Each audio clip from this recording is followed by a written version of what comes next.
Welcome to Keys to Your Best Life. I am your host, Maggie Kavanaugh, with my co-host, Michelle Lindsay. And today we have Amber with us. Amber, I am so excited that you're here. Thank you. She is the founder, along with her husband, of PsalmBird Coffee.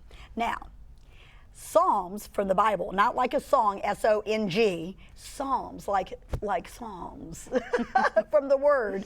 I love the name of that. Thank you. And I love coffee. Yes. So I am super excited about what God has done through you. So give us a little backstory here of how this got started. Okay, so backstory, we actually, and this rolls into, it's a whole big story with the coffee. Well, we love big stories and we love coffee. Yes. So we had two friends. They lived on a farm in here in Middle Tennessee, and they roasted coffee just as a side thing.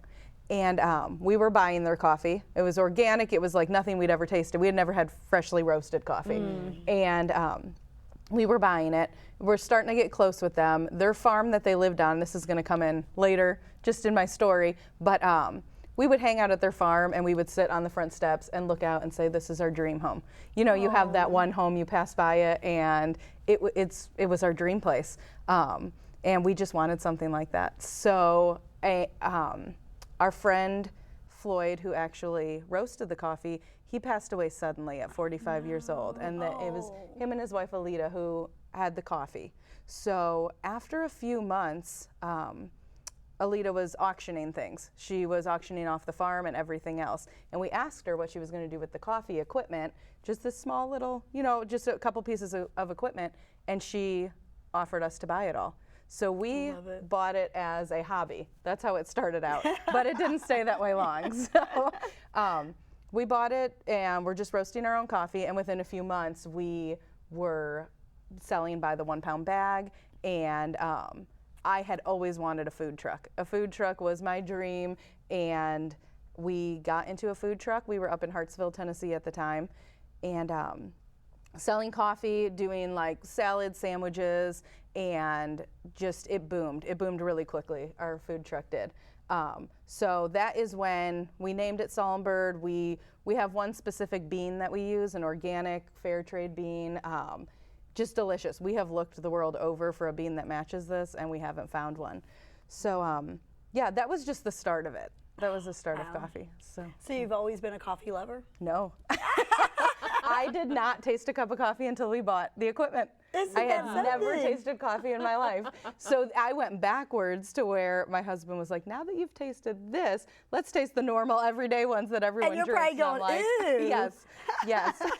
So what a lot of people don't realize, organic coffee is, we're not addicted to caffeine as much as we are addicted to pesticides. Coffee is the #2 sprayed plant in the world. So this is free of that.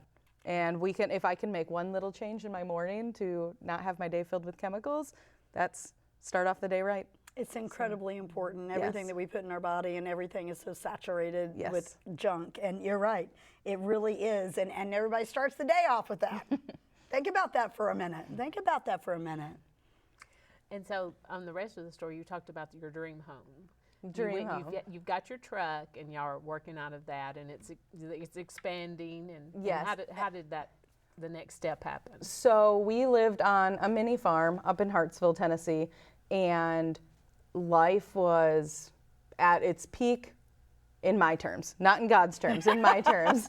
So we had our mini farm.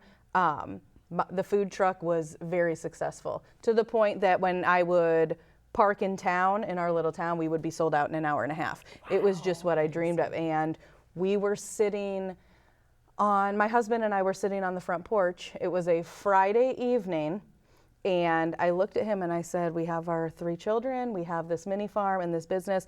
I have everything I've ever wanted. It's a scary place to be. Wow.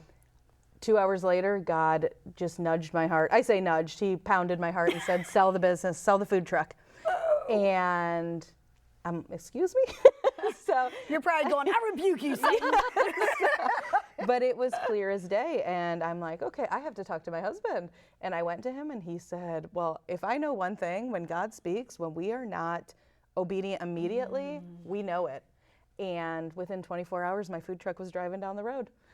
Wow. And so that was on a Saturday that we watched it drive away, and I prayed, like, God, don't make my heart miss that, and it hasn't. It has not. I haven't missed it for a moment. Wow. So of course we're like, look at us, we obeyed the next day. The very next day, we're sitting there, my husband says, we're supposed to move off of this land where we thought we would be forever. And I said, yeah, I know. And it just took us by surprise. We just thought we would live in this little farmhouse up in Hartsville forever. And so we started looking around for a home, but we did it on our terms. Like, we wanted to move from this farm into another farm. We had every excuse, and we went and put an offer on a horse farm about 45 minutes away, and they canceled the rest of the showings that night. And I got home and I was sick. The Holy Spirit had me sick inside. And I said, you have to call the realtor. I was afraid to. I said to my husband, call the realtor and tell her we have to, it's not where we belong. Now, earlier before that in the day, when we had looked at homes, we pulled in front of this home in a subdivision. And I called, my realtor was in the car in front of us, and I called her and I said, I won't even go inside. I can't do this, like HOA and all of the rules, and the house is close together. And so we never even looked at it except the outside driving up and pulled away. Well, after we took back our offer on the big farmhouse, we started making excuses. Every excuse we made, well, what are we going to do with our chickens? The very next day, every chicken was dead. What are we going to do with our dog who is used to farm life and now this? Our dog got hit by a car that night. Anything that we said, what if, was taken from us. And we said, okay, God, you've got our attention. We called our realtor and said, we're going to meet you at that house in the subdivision, and we put an offer on right away. Someplace we said we would never live. Wow. But God was speaking very loud. This is where he wanted us to be. Amazing. So, yes, and so that was August of 2019. So I had put a lot of my self-worth and who I was, my identity was farmer and food truck owner. It was a big part of who I was, and I found myself in the subdivision with those two things stripped away, and it was hard. It was months of depression and anxiety and just wandering around this house feeling like I didn't belong there. Wow. So, and this is the past 5 years just summed up, but November, I was meeting my friend, and we had been in middle school through high school together. Now, my friend, atheist, never stepped foot in a church before, and we had kept in close contact, and she wanted to meet up. We met every 5 years around the country, and we wanted to meet in Waco, Texas, and do the whole experience, all the things in Waco. So I just prayed. I said, God, there's got to be something there. You have to. I prayed like fervently for two things. Meet my friend there, like show yourself to her, and you have to meet me. Because I felt like at this moment, and now I know differently, but I felt like I had obeyed big time, and God had kind of gone silent. And it was just a really hard time. So November was coming. I said, there has to be a turning point. November, we went and we met in Waco. And the craziest series of events, I am the one who booked this Airbnb that we stayed at. And that's not my thing. Like, me planning things should never happen again. This just proved it. Because we show up and it is a room in a house, and an old, just creepy house with... It was just very odd experience, down to there was blinking lights in the ceiling. There was a book that laid out like the rules and everything we needed to know.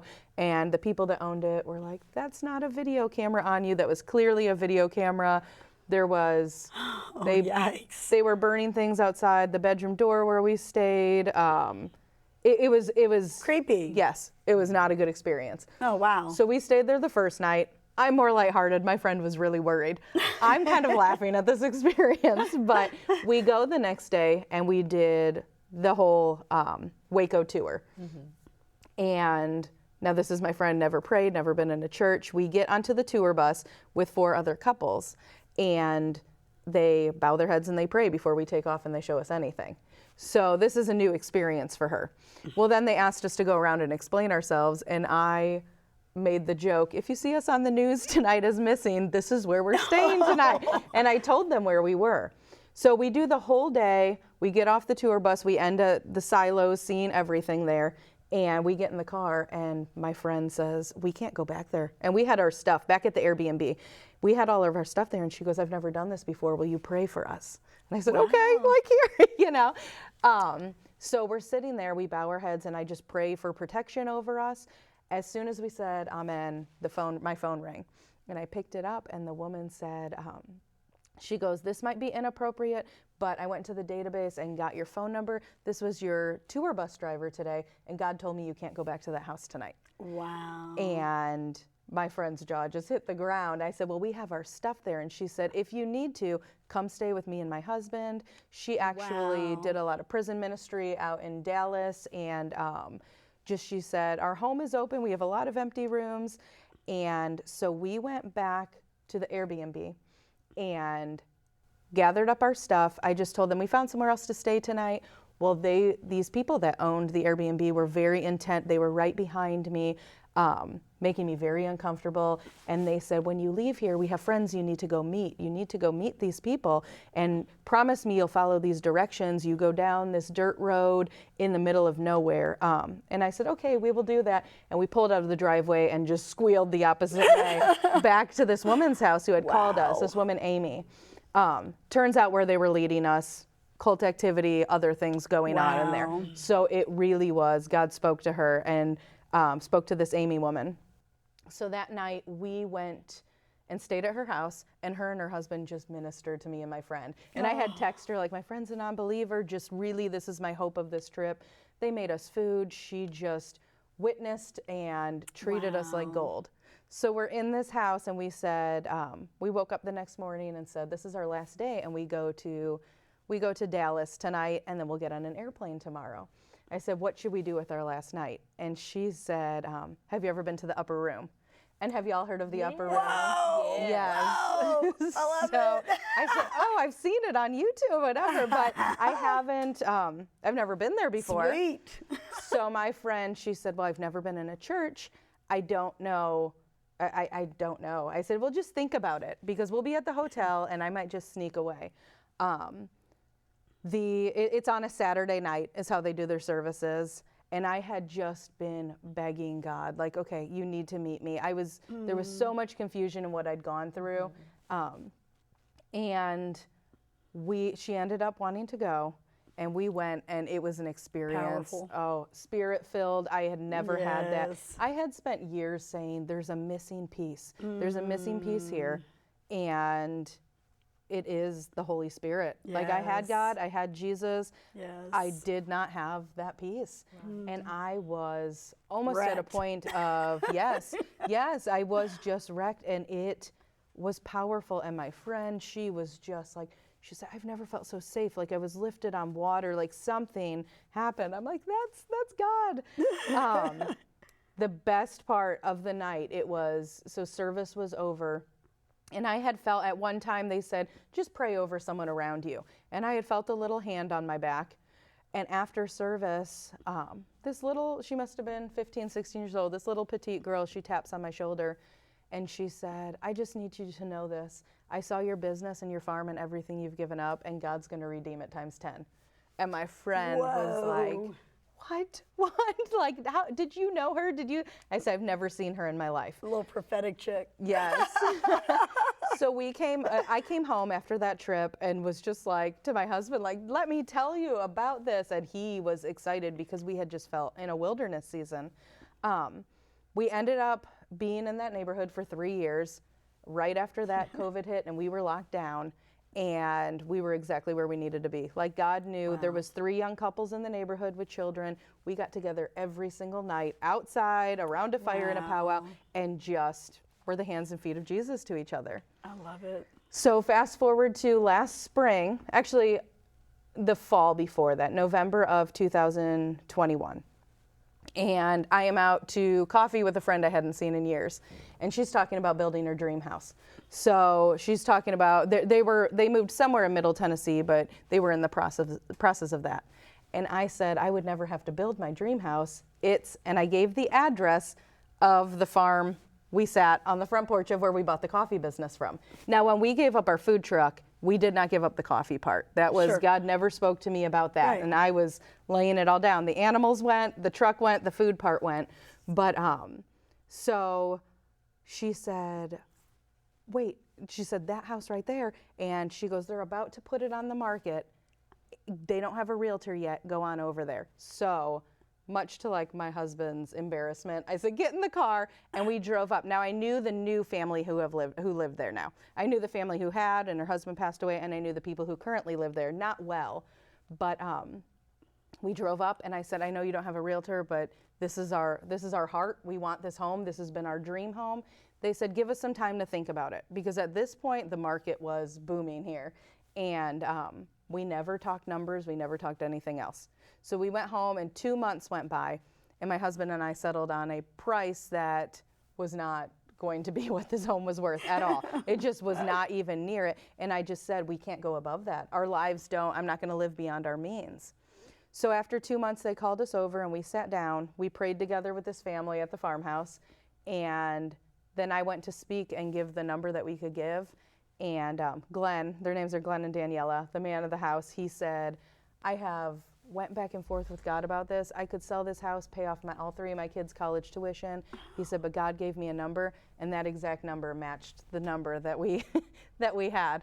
And we have now been in our dream house almost a year and a half. Oh my so we gosh. are, when the PsalmBird is right back where it began, and we used to sit on the front steps and just say, we could never own something like this, and God said, watch me. So That is incredible. Yes. But I do believe that that all came as a result of your act of obedience. yes. You know, obedience is better than a sacrifice. And whenever we offer up, and the Lord knows that we are about His business, we are willing to sacrifice our own thing for what He wants, because it's always better. Yes. Always better. So, my goodness, what a powerful testimony. Yes. You know the picture where the little girl saying, but I love him, and it's the little teddy bear, Yeah. and Jesus has the big teddy bear behind Yeah, his yeah. back saying, trust Yeah. me. That's what that is. It's we couldn't Wow. have, when we were up in this little farmhouse that we left in, in the beginning of what I was saying, we thought this was forever. We Yeah. never, when that little girl at church said, God said He's going to redeem it tenfold, like the property size, what we're able to do, we were so desperate to get into self-sustaining, and these people even left us their animals. Like we were set. Yeah, so goats and chicken, like we were just set up to instantly go right into it. Wow. So it was tenfold. That's a Job experience. Yeah. Redemption. Similar to Job, in the Bible. Yeah. I love it. I love it. I love it. So whenever it comes to PsalmBird itself, you talked a little bit about the pesticides and stuff involved in coffee. And so is it now, I know it's not a storefront, but it is sold. Where is your market? So online, PsalmBirdCoffee.com, there is a store called Seven Cedars Butcher Block in Lebanon, Tennessee, and their meats, everything they have is just amazing. And then in Sparta, Tennessee is Farmer's Storehouse. I don't know if you've ever heard about that. I have not, but it sounds like a place I need to know about. Yes, like even their grains, everything, never been sprayed. They grind them right there when you get I've them. been looking for something Large like that. buckets, And where yes. this is in Sparta? That's in Sparta. Okay. So it's worth the drive. We stock up because we do all the sourdough breads and everything else. We just go there. I think there's rices, popcorns, all of that. Road trip, Shell. Yes. And the man who owns it knows his stuff. He knows grains. Like he just knows everything he's talking Is about. it already ground though, or do you have to grind it?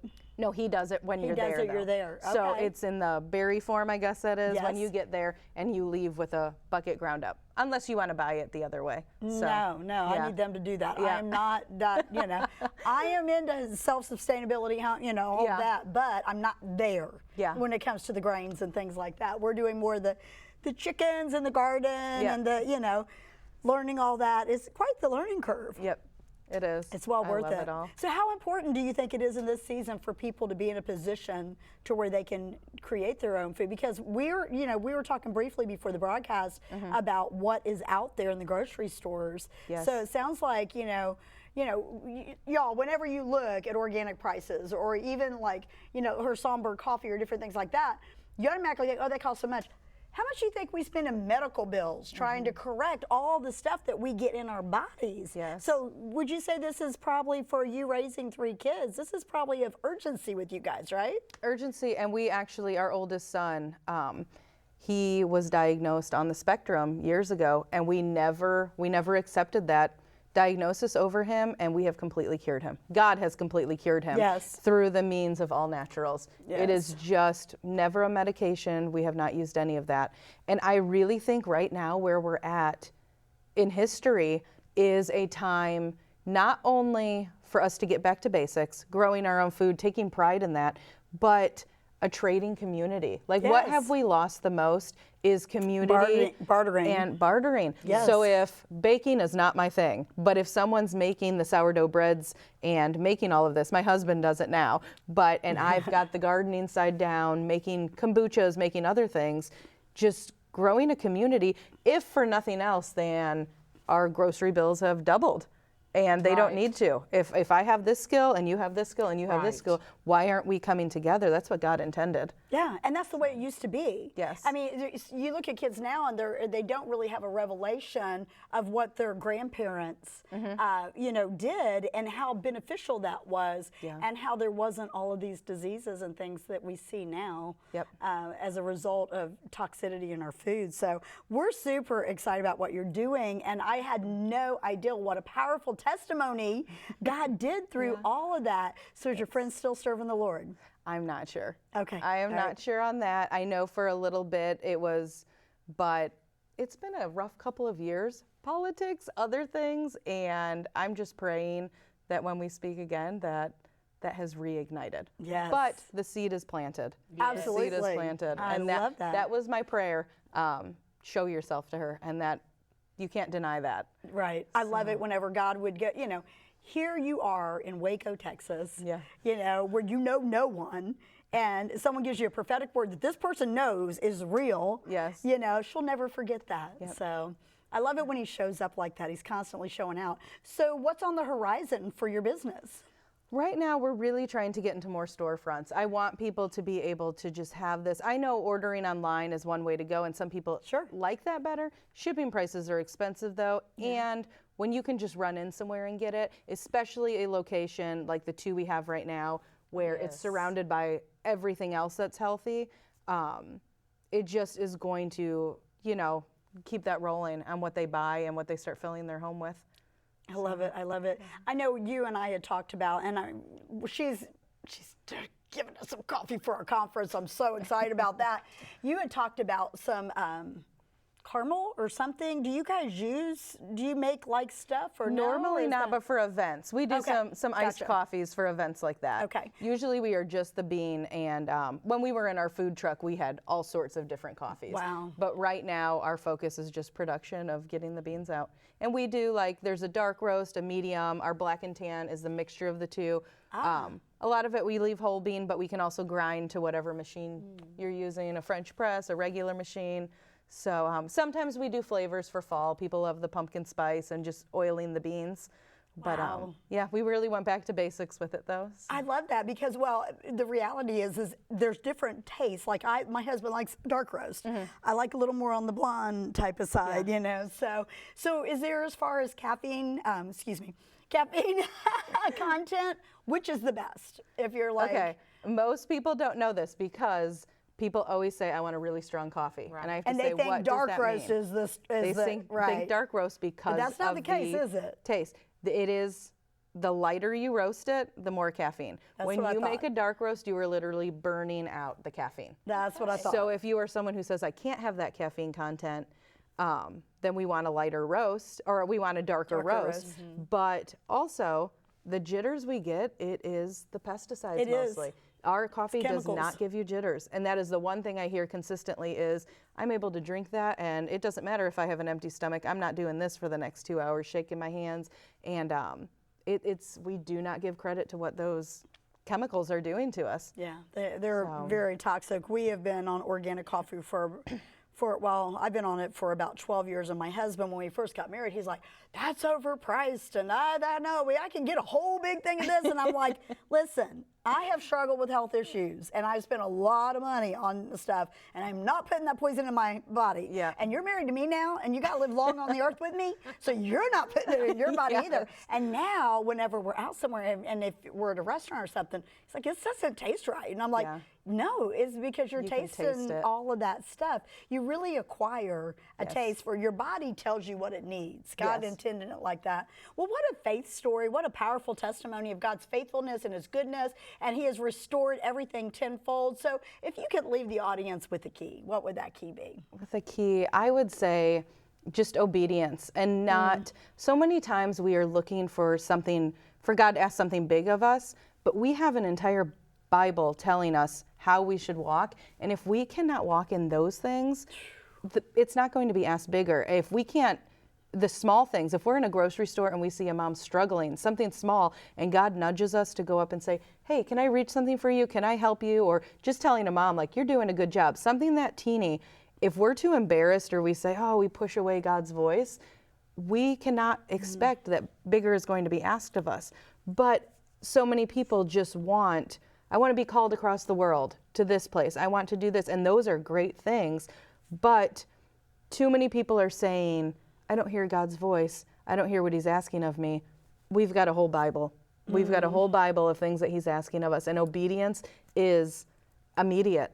It is, I'm not going to sit and mull it over. I'm not going to write a pros and cons list. It is, God, you know what's best. Anything I leave behind, my house, my animals, my business, everything that I left behind, I don't miss it at all. Like, he has just made it whole in me. Even if we didn't have this farm, he knows what he's doing. We don't. And when we just trust that and walk in it, you look back and it's not, there are some things we say, like, when I get to heaven, I'll understand why. And then there's some situations like this, I already understand it. He's already shown me. So it's just an amazing thing, just walking in that obedience. It's scary, but the more you do it, the more you're like, okay, it's, you know, I know that it's going to come out right. It is scary, but that trusting that he knows better than us. Yes. And that's where we get so caught up in our whole mindset and idols of life and so forth. So listen, y'all, I want you to go to PsalmBird Coffee. Yes. Yes. And check out her website for more information. And I want to thank you, Amber, for being here with us today. It's so exciting. So I just want to clarify real quick. So people can reach out to you when they have events and hire you guys to supply it and to buy the coffee or all that kind of stuff? We have a portable little stand, and yeah, we can do that. So it's not the food truck anymore, but even if you're just ordering just cardboard crafts, things like that for meetings, we have all of that. Okay. Well, that's so incredibly important because there's a lot of toxic stuff out there and there's great options for us. So thank you so much for being here with us today. And we hope that you have an amazing day, and we'll see you here next time on Keys to Your Best Life.